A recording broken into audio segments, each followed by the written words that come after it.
ফরিদগঞ্জে জাটকা ইলিশ সংরক্ষণ উপলক্ষে জনসচেতনতা সভা অনুষ্ঠান সম্পূর্ণ। চাঁদপুর ফরিদগঞ্জ প্রতিনিধি মোহাম্মদ জাকির হোসেন জানান, ইলিশ হইল মাছের রাজা, জাটকা ধরলে হবে সাজায় স্লোগানকে সামনে রেখে ইলিশ সম্পদ উন্নয়ন ব্যবস্থাপনা প্রকল্পের আওতায় জাটকা সংরক্ষণ উপলক্ষে জাটকা নিধন প্রতিরোধ কার্যক্রম বাস্তবায়নে সোমবার 29 এপ্রিল সকাল 10টায় ফরিদগঞ্জ উপজেলার 9 নং উত্তর গোবিন্দপুর ইউনিয়ন পরিষদ কার্যালয়ে জনসচেতনতা সভা অনুষ্ঠান অনুষ্ঠিত হয়।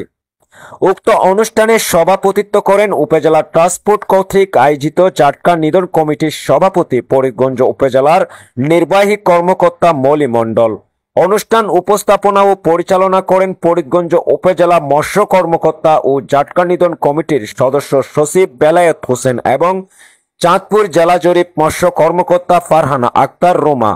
উক্ত অনুষ্ঠানে বিশেষ অতিথি হিসাবে বক্তব্য রাখেন ফরিদগঞ্জ উপজেলা পরিষদের ভারপ্রাপ্ত চেয়ারম্যান জিএস তসলিম, 9 নং উত্তর গোবিন্দপুর ইউনিয়ন পরিষদের চেয়ারম্যান শাহ আলম শেখ, ফরিদগঞ্জ থানার এসআই শামসুজ্জামান, শ্রেষ্ঠ পুরস্কারপ্রাপ্ত মৎস্য চাষী জসিমউদ্দিন খান, মৎস্য ব্যবসায়ী কামাল মিজি, ইউপি সদস্য মোহাম্মদ জাকির হোসেন, ব্যবসায়ী শাহ আলম, ইউপি সদস্য মোহাম্মদ ইয়াসিন তালুকদার, মৎস্য ব্যবসায়ী সদস্য টিপিউ সরকার প্রমুখ। সকলের সহযোগিতা কামনা করি। সবাইকে আমার উপজেলা পরিষদের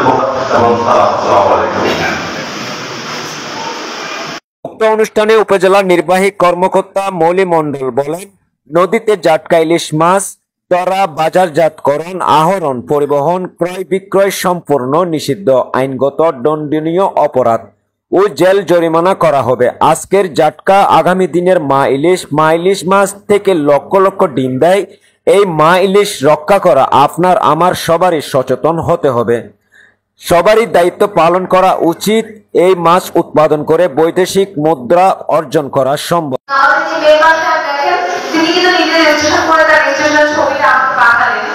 এবং আপনাদের কাছে অনুরোধ থাকবে, নিজেদের ভবিষ্যতের সুরক্ষার জন্য আপনারা এই পেনশন স্কিমে চলে আসবেন। একটা স্কিম দিয়েছে সরকার, সেটার নাম সমতা। আপনি যদি মাসে 500 টাকা জমা করেন, সরকার আপনার 500 টাকার জন্য আপনাকে আরো 500 টাকা দিবে। আপনি কম্পিউটারের মধ্যে দেখতে পারেন যে আপনি 500 টাকা দিলেন আপনার ব্যাংক অ্যাকাউন্ট থেকে, আপনার জমা হচ্ছে 1000, কারণ বাকি 500 টাকা সরকার আপনাকে সাথে সাথে জমা করে দিয়েছে।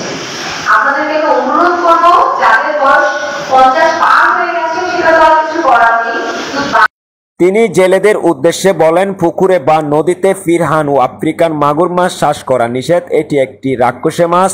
সরকার এগুলোকে নিষিদ্ধ ঘোষণা করেছেন। এগুলো আইনত দণ্ডনীয় অপরাধ। তিনি মৎস্য চাষী, মৎস্য ব্যবসায়ী, আড়তদার, জেলেদের দিক নির্দেশনা দেন ভালো উন্নত জাতের মাছ চাষ করে স্বাবলম্বী হতে বলেন। এই লক্ষ্য অর্জন করার জন্য সকলকে সচেতন থাকতে হবে।